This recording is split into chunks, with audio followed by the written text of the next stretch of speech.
Hi, I'm Dr. Garza with PRMA Plastic Surgery, and today we're going to talk about the stacked DIEP flap. This is an option that is great for patients who are thinner and usually would not be considered a candidate for traditional DIEP flap. It allows us to offer these patients their own tissue as opposed to an implant-based reconstruction. It's something we offer here at PRMA, and again, it's a great option for those patients that are on the thinner side. So I'm going to go ahead and describe what that procedure entails and how we do it.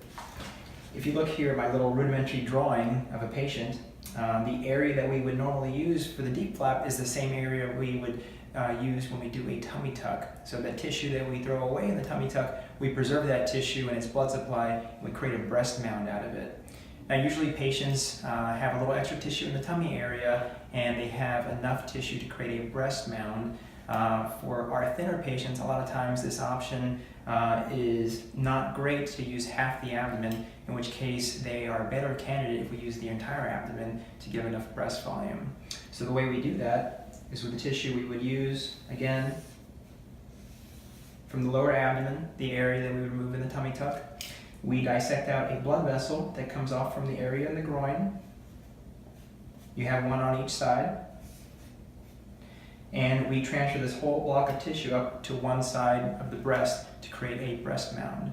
In the traditional DIEP flap, this area would be split in half and we would use only half the abdomen. But for the stacked DIEP flap, we keep this entire unit either intact or we split it in the middle and transfer both flaps to one breast.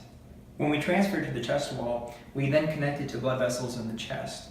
And those blood vessels come in here, and it's actually one continuous blood vessel that goes down and eventually goes down into the abdomen. What we do is we divide it, and we have now two blood vessels, and we can connect these blood vessels in a way that gives this two pieces of tissue a blood supply, and that usually involves one going in one direction and the other one in another direction. Whenever we do these procedures, we always try to include a nerve. So when we are dissecting out the tissue in the abdomen, the nerves that give this skin its blood supply come off from the side.